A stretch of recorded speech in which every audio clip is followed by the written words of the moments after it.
আচ্ছা, আমরা যদি একটু খুঁজে দেখি যে কোরআন ছাড়া আমরা কি বুঝতে পারতাম না, আমরা যদি একটু প্রশ্ন করি, কোরআন ছাড়া যেটা আমরা বুঝতে পারতাম না সেটা হচ্ছে ওয়াননেস অফ গড, স্রষ্টা যে একজন, এটা আমরা বুঝতে পারতাম না, ক্লিয়ারলি বুঝতে পারতাম না। কেউ হয়তো ভাবতাম দুইজন তিনজন, আর যারা বুঝতে পারতো যে না, এই মহাবিশ্বের একজন নিয়ন্ত্রক থাকতে হবে, একজন কন্ট্রোলার থাকতে হবে, তারাও ওই গডের ফিচার কি, পরিচয় কি, ইন ডিটেইল তারা বুঝতে পারতো না। দেখেন, এত রেভেলেশন, এত আসমানি কিতাব আসার পরও এখনো অনেক মানুষ সূর্যের পূজা করে, চন্দ্রের পূজা করে, আগুনের পূজা করে না? কথা বলেন, করে না? করে। সূর্যকে পূজা করার অনেক রিজন ছিল। আমি ভেবে দেখেছি যে সূর্যকে মানুষ কেন পূজা করতে, এর কারণ বাহ্যিক দৃষ্টিতে সূর্যই সবচেয়ে শক্তিশালী। সূর্যের চেয়ে শক্তিশালী কিছু আর পৃথিবীতে দেখা যায় না। আর সূর্যের আলো ছাড়া পৃথিবীতে কেউ বাঁচেও না। মানুষের যে হার্ট অ্যাটাক করে, স্ট্রোক করে, বা আমাদের মুরব্বীদের অনেকের যে পায়ে ব্যথা, কোমরে ব্যথা, এটা কিন্তু রাতে বেশি হয়, জানেন? রাতের সাথে রোগের একটা সম্পর্ক আছে। এর কারণ রাতের বেলায় সূর্যের আলো নাই, ফলে মানুষ অসুস্থ হয় বেশি। এই কারণে প্রাচীন কাল থেকে মানুষ সূর্যের পূজা করত।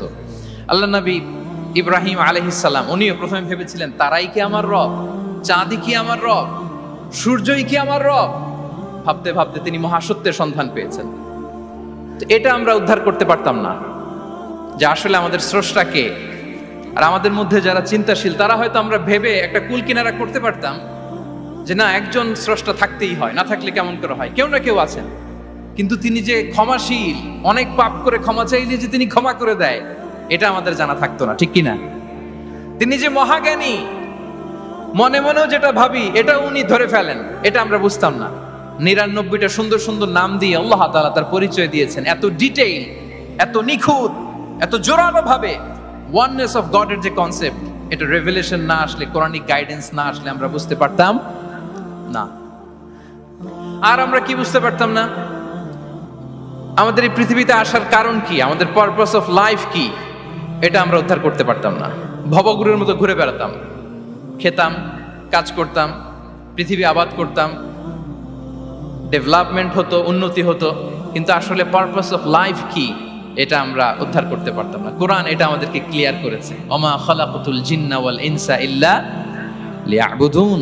আমাদের পারপাস অফ লাইফ হচ্ছে slavery. We all are the slave of Allah. দাসত্বের জন্য আমরা তৈরি হয়েছি। আর most interestingly, life after death, এটার ব্যাপারে আমাদের ক্লিয়ার কাট কোনো ধারণা থাকতো না। এই যে আমরা এখন বাই সিকোয়েন্স জানি যে আমরা মারা যাব, এরপরে কবরের আযাব, এরপরে আল্লাহর সুপ্রিম কোর্টের কাঠ গড়ায় আমাদেরকে দাঁড়াতে হবে, এরপরে হয় জান্নাত নয় জাহান্নাম, এবং সেটা আজীবন, চিরকালের জন্য।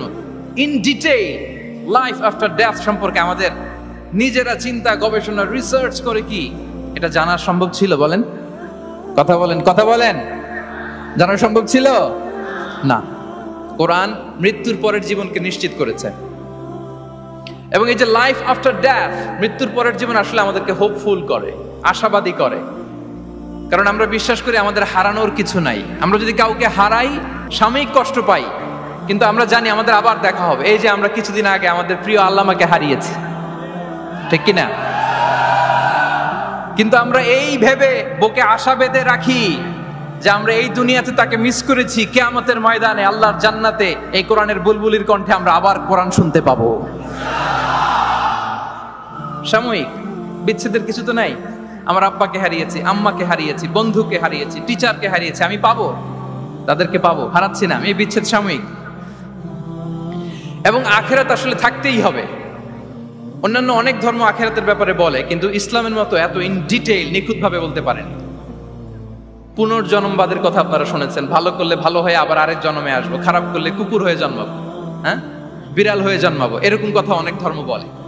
কিন্তু ইসলাম এত সুন্দরভাবে দ্য কনসেপ্ট অফ আখিরা আমাদের সামনে হাজির করেছে। আল্লাহু আকবার। এটা হিউম্যান ব্রেন দিয়ে ওই ব্যাপারে আমাদের কোনো কিছুই জানার সুযোগ ছিল যদি আল্লাহ তাআলা কোরআনিক গাইডেন্স না পাঠাতেন। এবং আখিরাত আসলে থাকতেই হবে। ইফ দেয়ার ইজ নো আখিরা, then this worldly life would be a joke. আখিরা না থাকলে তো এটা একটা joke, it's a fun, it's a rubbish thing. আখিরা থাকতেই হবে। কারণ অনেক কিছু পৃথিবীতে সেটেল হয়নি, সেটেল হয় না। আপনাকে মেরেছে, কাউকে হত্যা করেছে, কাউকে গুম করেছে, পৃথিবীর কেউ জানে নাই, তো এটা সেটেলমেন্ট হওয়া লাগবে না? কথা বলেন না কেন? There are plenty of issues are abandoned, unsettled. অনেক ইস্যু আছে, সেটেল হয় নাই, এগুলো সেটেল হবে। কড়ায় গন্ডায় হিসেব চাওয়া হবে, যত ঋণ সেদিন আদায় করা হবে। চিল্লায় বলেন ঠিক কিনা? এজন্য আখিরাত লাগবে। এবং আখিরাত যদি না থাকে, এই পৃথিবীতে আমরা কোনো বিচার কার্যক্রম পরিচালনা করলেও ওইটা ইনসাফপূর্ণ হওয়া সম্ভব না। কোনো বিচার ইনসাফপূর্ণ হতে পারে না যদি আখিরাত না থাকে। ফর এন এক্সাম্পল, খেয়াল করে উত্তর দিবেন। একজন মানুষ 10 জনকে হত্যা করলো। কয়জনকে? সবাই বলুন কয়জনকে? এখন তার বিচার করা হচ্ছে, বিচারের রায় আসলো ডেথ পেনাল্টি, মৃত্যুদণ্ড।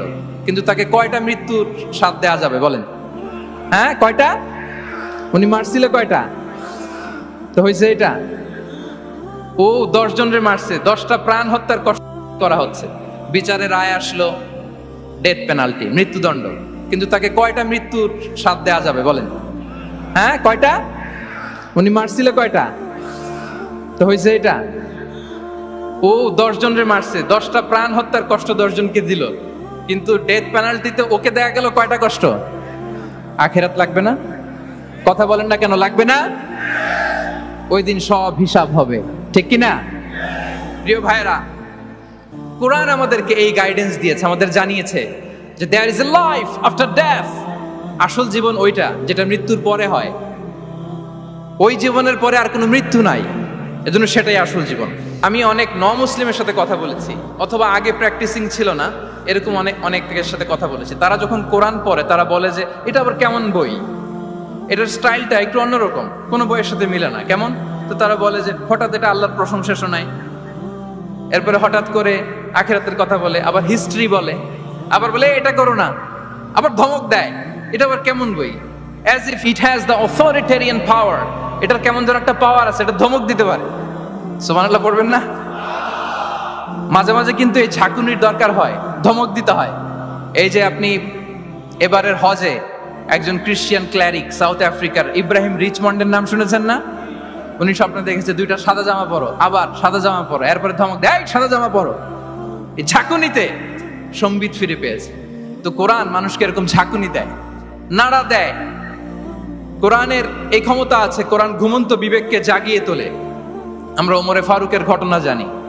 তিনি যখন কোরআন শুনে অবাক হলেন, বিশ্বনবী সাল্লাল্লাহু আলাইহি ওয়াসাল্লামকে ফলো করতেন যে উনি কি করে, দেখি কিভাবে কোরআন তেলাওয়াত করে এবং কি বলে। রাসূল সাল্লাল্লাহু আলাইহি ওয়াসাল্লাম তেলাওয়াত করছেন, ওমরে ফারুক পেছন থেকে শুনতেছেন। বিশ্বনবী তেলাওয়াত করছেন, আল হাক্কাতু মাল হাক্কা ওয়া মা আদরাকা মাল হাক্কা। তেলাওয়াত করছেন আর অসাধারণ কণ্ঠে তেলাওয়াত চলছে, ওমরে ফারুক শুনতেছে। শুনতে শুনতে 41 নম্বর আয়াত পর্যন্ত যখন আসছে, বিশ্বনবী তেলাওয়াত করে ওমরে ফারুক পেছন থেকে শুনে। তো ওমরে ফারুক ভাবতেছেন ঘটনা কি, মোহাম্মদ তো কারোর কাছে পড়েও নাই, শিখেও নাই, এত চমৎকার কাব্য প্রতিভা তার মধ্যে আসলো কিভাবে? মিলাই মিলাই বলতেছে। তখন বিশ্বনবী তেলাওয়াত করছিলেন, ওমা হুয়া বিকাউলি শাইরিন খলিলাম মা তুমিনুন। এই আয়াতের অর্থ হচ্ছে এটা কোনো কবির কথা নয়, খুব অল্প সংখ্যক লোকই তোমরা ঈমান আনো। অবাক হলেন, ঘটনা কি? আমি যে এটা ভাবতেছি মোহাম্মদ বুঝলো কেমনে? বিশ্বনবী তো তেলাওয়াত করতেছেন প্রাণবন্ত কণ্ঠে। তো মোহাম্মদ কি গণক হয়ে গেল নাকি? মানুষের ভেতরে কি চলে সে গণনা করে বলে দেয়, তা না হলে বুঝলো কি করে? সুবহানাল্লাহ। কোইন্সিডেন্টলি এর পরের আয়াতটাই ছিল ওয়ালা বিকাউলি কাহিনিন খলিলাম মা তাযাক্কারুন। না, এটা কোনো গণকের গণনা নয়, খুব অল্প সংখ্যক লোকই তোমরা উপদেশ গ্রহণ করো। সে তো অবাক, এটা কবিতাও না, এটা গণনাও না, এটা কি? পরের আয়াত ছিল তানজিলুম মির রাব্বিল আলামিন। এটা জগৎ সমূহের রব আল্লাহ তাআলার পক্ষ থেকে নাজিল হয়েছে। সুবহানাল্লাহ। আর একটা ঝাঁকুনি খেলেন। এজন্য এই ঘটনাটাকে আমি এভাবে বলি যে সূরা হাক্কা দিয়ে আল্লাহ তাআলা ওমরে ফারুকের হৃদয়ে একটা ধাক্কা মেরেছেন। ওই ধাক্কায় উনি কালিমা পড়ে মুসলমান হয়ে গিয়েছেন। তাহলে কোরআনের এই পাওয়ার আছে। কোরআন নানা উপমা দিয়ে, মাসাল দিয়ে আমাদের কাছে গাইডেন্স হাজির করে যেন আমরা বুঝতে পারি। মাঝে মাঝে কনভারসেশন দিয়ে গাইডেন্স হাজির করে। আপনারা সাইয়েদনা ইব্রাহিম আলাইহিস সালামের ঘটনা জানেন। ওনাকে শিকল দিয়ে বেঁধে নমরুদের রয়্যাল প্যালেসে আনা হলো। নমরুদ বলল, ইব্রাহিম কাকে মানো? আল্লাহকে মানি। কোন আল্লাহ?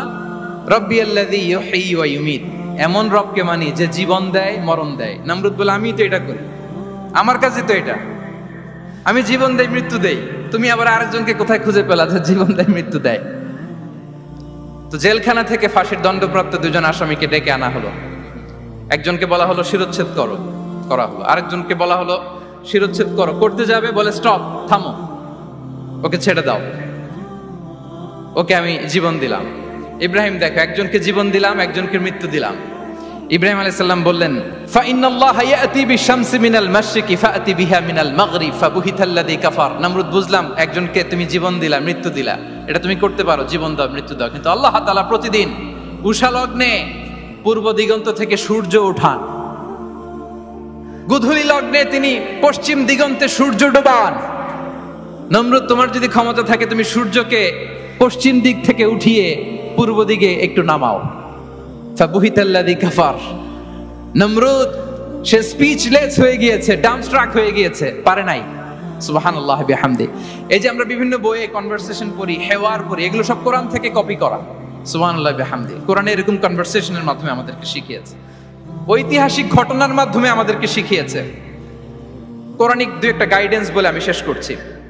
কোরআনের একটা পাওয়ারফুল গাইডেন্স হচ্ছে আমাদের জন্য যে কোরআন আমাদেরকে খলিফা বানিয়েছে। কি বানিয়েছে প্রিয় ভাইরা? সবাই বলুন, খলিফা বানিয়েছে। কি বানিয়েছে? খলিফা।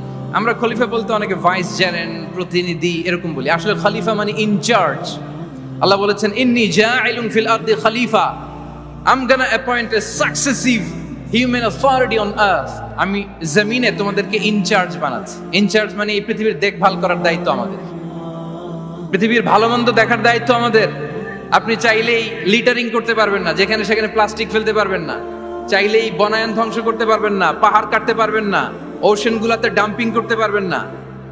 এই যে এখন আপনার উত্তর মেরুতে দক্ষিণ মেরুতে বরফ গলে সি লেভেল বেড়ে যাচ্ছে, জানেন না আপনারা?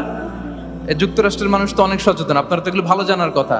এই যে ক্লাইমেট চেঞ্জের কথা আমরা বলি, জলবায়ু পরিবর্তনের ব্যাপারে পৃথিবীর মোরলরা তারা হয়রান পেরেশান, কি করবে, সাগরের পানি বেড়ে যাচ্ছে, পৃথিবীর তাপমাত্রা বেড়ে যাচ্ছে।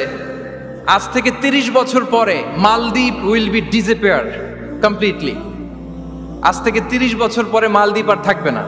এন্টায়ার কান্ট্রি ওরা কোথায় শিফট করবে, ল্যান্ড খুঁজতেছে। আল্লাহু আকবার। তাহলে এটা আমাদের দায়িত্ব। আমরা চাইলেই পৃথিবীর তাপমাত্রাকে উষ্ণ বানাতে পারি না, চাইলেই বন ধ্বংস করে দিতে পারি না, চাইলেই পৃথিবীর পরিবেশ নষ্ট করতে পারি না। It's our responsibility to keep this planet inhabitable. এই পৃথিবীকে আমাদের বাসযোগ্য করে রাখতে হবে। এটা হচ্ছে খলিফা, কোরআনিক গাইডেন্স। আল্লাহু আকবার। কোরআন আমাদেরকে knowledge, research, innovation, scientific and technological অ্যাডভান্সমেন্টের ব্যাপারে উৎসাহিত করে। ইকরা বিসমি রাব্বিকাল্লাযী খালাক, read in the name of your lord who has created. পড়ো তোমার প্রভুর নামে যিনি শিখিয়েছেন। পড়ো বলতে শুধু ওই পড়া না, আপনি গবেষণা করবেন, আপনি ইনোভেশন করবেন।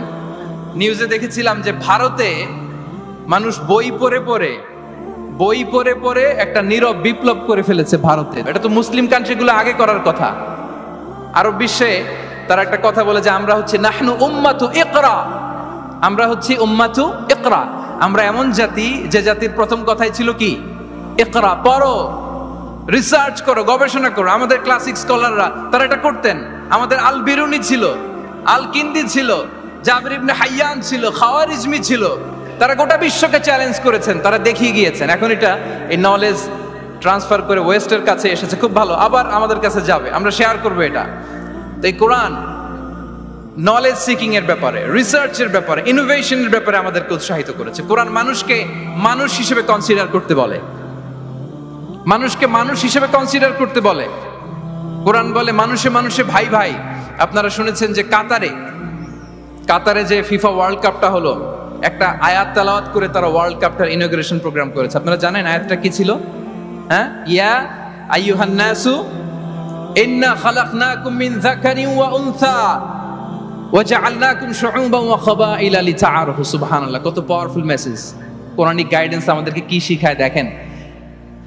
এই আয়াতটা addressed the entire human being regardless the colours, languages, এথনিসিটিস, সবাইকে বলেছে যে তোমাদের রুট এক, আমরা সবাই এক। ফ্রম অ্যাডাম এন্ড ইভ, আদম আলাইহিস সালাম, হাওয়া আলাইহিস সালাম, এখান থেকে আমরা এসেছি। আস্তে আস্তে আস্তে আস্তে এই হিউম্যান জেনারেশন। তো কোরআন আমাদেরকে মানুষে ভাই হিসেবে কনসিডার করতে বলে। সম্মানিত ভাইরা, সর্বশেষ কথা হচ্ছে কোরআন যে গাইডেন্স আমাদের জন্য হাজির করে, এটা হচ্ছে the most upright guidance, the straightforward guidance. ইন্না হাযাল কুরআনা ইয়াহদি লিল্লাতি হিয়া আকওয়াম। এটা যে পথ দেখায়, এটা সিরাতুল মুস্তাকিম, এটা দ্য মোস্ট আপরাইট পাথ, এটা স্ট্রেইট ফরওয়ার্ড পাথ। আমরা যেন সেই সিরাতুল মুস্তাকিমের পথে থাকি, আমরা যেন কোরআনের সাথে নিজেদের সম্পর্ককে আরো মজবুত করি। আল কোরআন দ্য গাইডেন্স ফর হিউম্যানিটি। এই কনভেনশন তখনই সার্থক হবে যখন আমরা শপথ নিতে পারবো যে আমরা কোরআনের সাথে সম্পর্ক, অ্যাটাচমেন্ট, এটা আরো গভীর থেকে গভীরতর করব। কারণ কোরআন আমাদেরকে শুদ্ধাচার শিখায়, এটা হচ্ছে লাইফ ম্যানুয়াল। কোরআন আমাদেরকে সঠিক জীবন দর্শন শিখায়। তাই প্রিয় ভাই এবং বোনেরা, আসুন কোরআনের সাথে আমরা আমাদের সম্পর্ককে আরো গভীর থেকে গভীরতর করি। কারণ কোরআনের সাথে সম্পর্ক গভীর করার মধ্যেই রয়েছে আমাদের আলোক স্নাত মুক্তি। আল্লাহ তাআলা আমাদের সবাইকে কথাগুলো বোঝার ও আমল করার তৌফিক দান করুক। হাযা মা ইনদি ওয়াল ইলমু ইনদাল্লাহ আলাইহি তাওয়াক্কালতু ওয়া ইলাইহি উনীব। আসসালামু আলাইকুম ওয়া রাহমাতুল্লাহি তাআলা ওয়া বারাকাতুহু।